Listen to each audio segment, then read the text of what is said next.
For me, Boromir's death is the most important event in the entire Lord of the Rings saga. How could this be? The long history of Middle-earth is full of important events. Wars between races leading to age-long prejudices, prideful kings aiding the rise of great and terrible evils, a pitiful, corrupted creature sailing into the flames, clinging to his poison.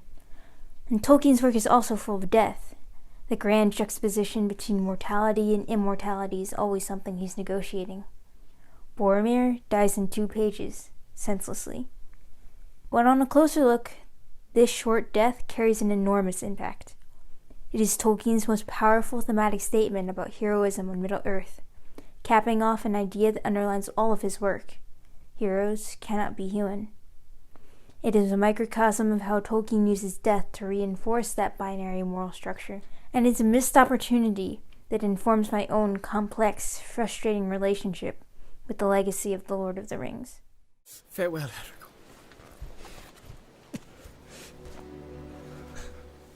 Go to Minas Tirith and save my people. I have failed. No. From the beginning, Tolkien has drawn most of his inspiration from Middle-earth, from myth and religion.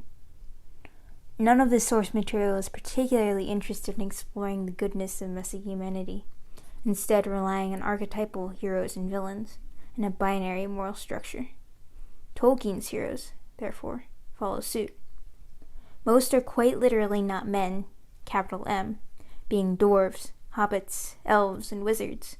But more importantly, they are not human, as in believable, realistic, nuanced people, because they cannot morally fail. Tolkien's heroes are largely hobbits, who are unfailingly kind and humble.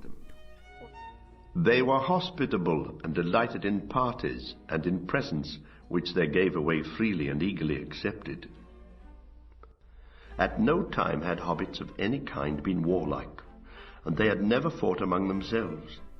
Or royalty, who are unfailingly noble and wise. They always do the right thing, even if they lack a little self-confidence, and they never step out of their assigned role.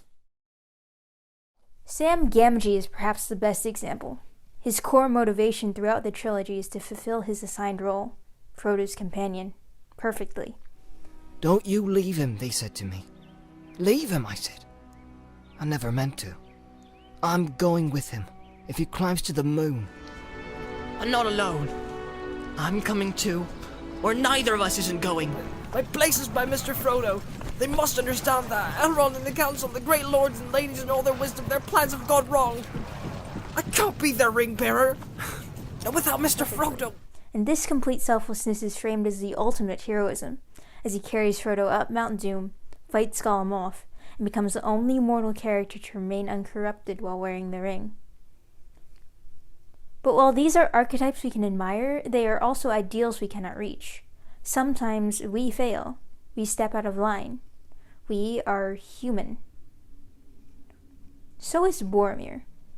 When Boromir is first introduced, there are immediate narrative signals that he is flawed in a way that other good characters are not. He doubts Aragorn and Galadriel, beings who are plainly coded to the audience as wise and trustworthy. He looked again at Aragorn, and doubt was in his eyes. I do not feel too sure of this elvish lady and her purposes. Speak no evil of the Lady Galadriel, said Aragorn sternly. You know not what you say. In the Council of Elrond, he suggests using the ring, like the villainous Saruman, instead of destroying it, like the good Gandalf and Aragorn. Saruman is a traitor. But did he not have a glimpse of wisdom? Why do you speak ever of hiding and destroying? Why should we not think that the Great Ring has come into our hands to serve us in the very hour of need? Wielding it, the free lords of the free may surely defeat the enemy.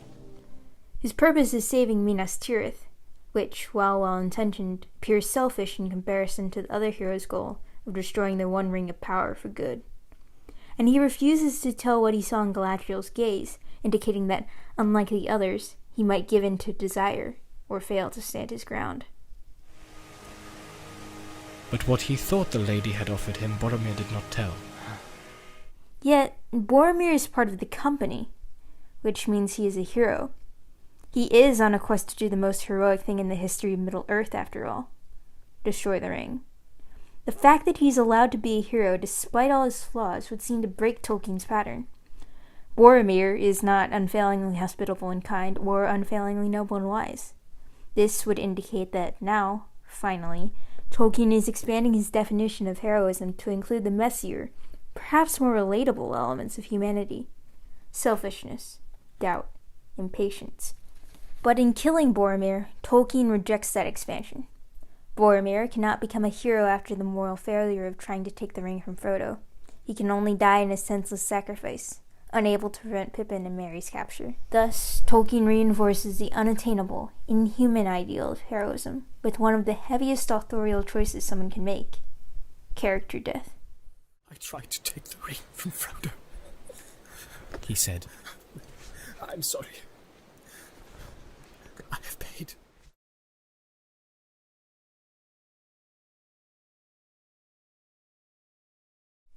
As a storyteller myself, I know that character death is one of the biggest tools at an author's disposal.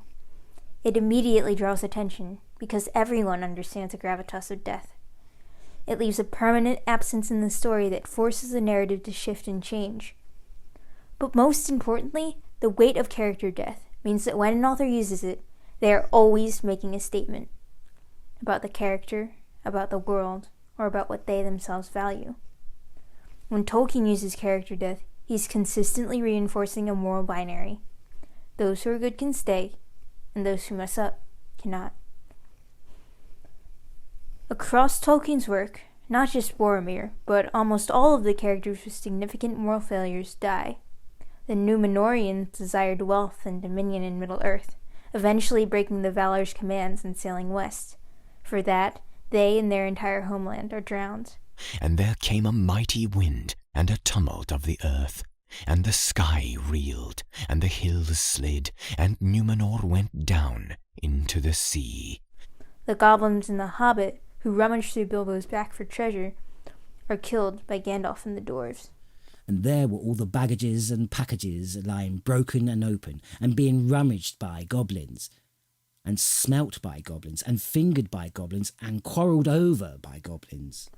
Gollum, Wormtongue, and Saruman, who all desire the ring, a symbol of greed and lust for power, die too.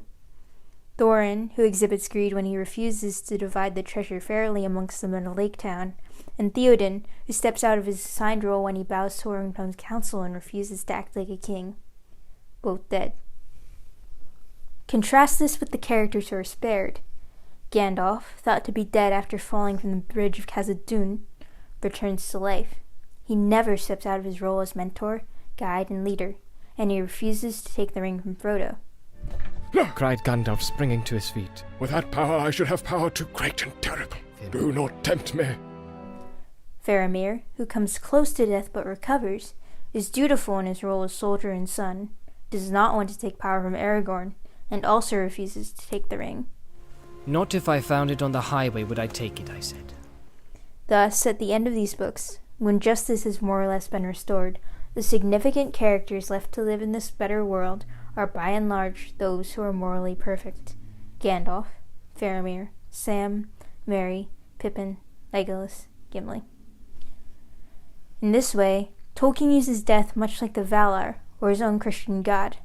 The pure can stay, but the sinful must go. How you have increased my sorrow, you two strangers from a far country. I think what really galls me is that, despite having a pattern of infallible, morally perfect heroes and using death to back it up, Tolkien had a chance to change it with Boromir. The Silmarillion, The Hobbit, and the Lord of the Rings trilogy all have very different tones and scales, so it's not like Tolkien was beholden to consistency. The Lord of the Rings leaned into realistic depictions of war, trauma, environmental destruction, and oppressive regimes. Already men were breaking away, flying wild and witless here and there, flinging away their weapons, crying out in fear. I am wounded, He answered. Wounded. It will never really heal. With Boromir, there was a chance to depict realistic people, too. Not just kind, clever, noble people who stick to the status quo, but also tough, ambitious, pragmatic people who mess up. In killing Boromir, Tolkien loses a chance to expand his world. What would it have been like to to have a hero with some of the same qualities as the villains? What complexity would have added if there were more ideological conflict within the Fellowship? And how many more people could have found themselves represented in the text if there were some variety in the types of characters allowed to be heroic? Ultimately, it's maddening to me that such a vast, complex world is inhabited by such simple, archetypal figures. Okay, pause. Back up. This might be a little intense.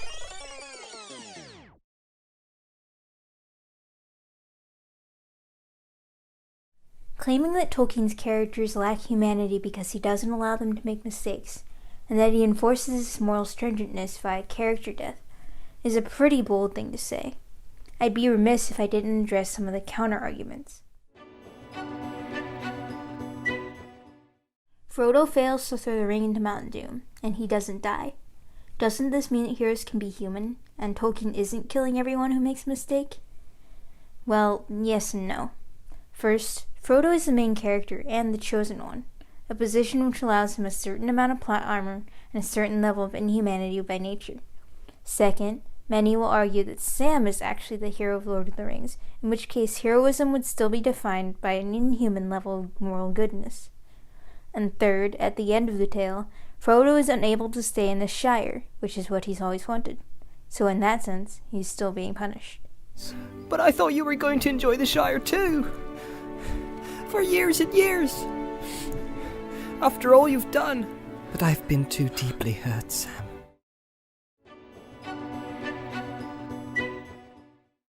In overcoming the great shadow bird, Theoden cements his legacy as a great and mighty king, instead of a decrepit, apathetic one.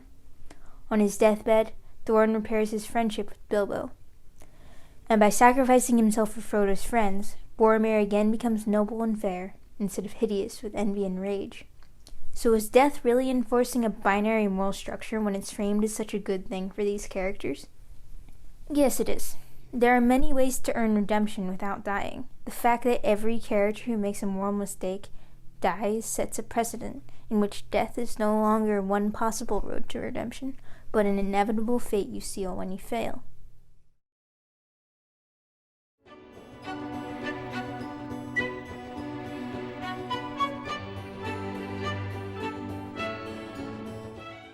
So sure, Tolkien uses heroes who aren't realistic or believable, but this is fantasy.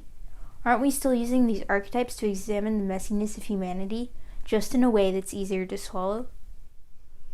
I will partially concede this. However, two things stop me from completely buying into it. First, Tolkien's world-building criticizes humanity's modernization, their destruction of nature, and their tendency towards war with brutally realistic, almost period-specific imagery. Busy as ants, hurrying orcs were digging lines of deep trenches in a huge ring. But marred and dishonored as they were, it often chanced that thus a man would see again the face of someone that he had known. Very little otherworldliness is present here, and indeed, Tolkien tries his best not to make his war imagery palatable. If Tolkien is examining the messiness of humanity realistically with his world, why not also with the characters who inhabit it? And second, more personally, no matter how otherworldly a character is, it's the storyteller's job to make sure we, the reader, can empathize with them. Maybe for some people, a lot of people, they found something within Tolkien's archetypes that made that possible. I didn't. For me, Boromir's death is the most important event in the entire Lord of the Rings saga. It was the point at which I understood, with some disappointment, that I wouldn't be able to connect with Lord of the Rings. It has heroes and villains, but it doesn't have humans. It has the terrifying threat of environmental destruction and the devastating brutality of war, but death is meted out to reinforce a frustratingly binary moral structure. It is fascinating and vast and complex in its world-building, but it wastes so much potential for character, conflict, and emotional nuance. And yet, despite that, I find myself grateful for the Lord of the Rings. I might not feel it, but Tolkien's works have changed the lives of many, including one of the most important people in my life. For her, it was the book that changed her life, the adventure she always wanted to go on. And it influenced her own fantasy writing, which is how I met her in the first place.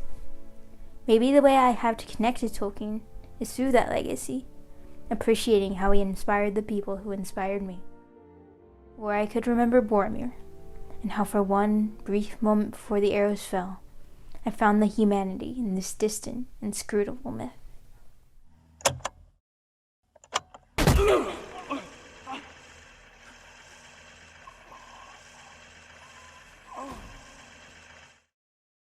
Alas, poor Boromir.